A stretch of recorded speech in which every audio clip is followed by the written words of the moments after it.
అందరికీ నమస్కారము. నా పేరు తిరునగరం గౌరీనాథ్. నేను సాయి టెక్నో అనే పాఠశాలలో 6వ తరగతి చదువుతున్నాను. నేను ఈరోజు ఒక నీతి కథ చెప్తున్నాను.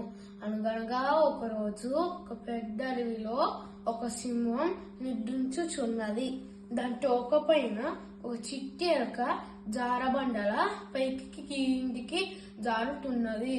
సింహం లేచి గర్జించి, ఎవరు నా తోకపై నాటుతున్నది? చిట్టి ఎలక, నిన్ను తినేస్తాను అని అన్నది.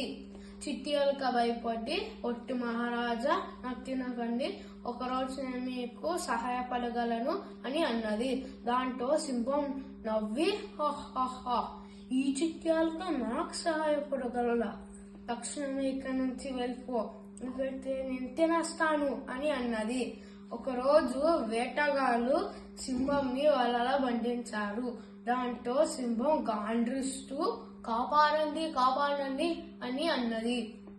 దాంతో చిట్టి ఎలుక ఈయన అరుపులకి మహారాజా దగ్గరికి వెళ్ళి, మహారాజా, నేను మిమ్మల్ని కాపాడుతాను అని తన పళ్ళతో వలని తెంచి పారేసింది. ఆనాటి నుంచి సింహం ఇంకా చిట్టి ఎలుక మంచి మిత్రులుగా మెలగసాగారు. ఈ కథలో నీతి ఏమనగా, ఎవరిని తక్కువ అంచనా వేయకూడదు. ఈ అవకాశము ఇచ్చిన మీ అందరికీ నా ధన్యవాదములు.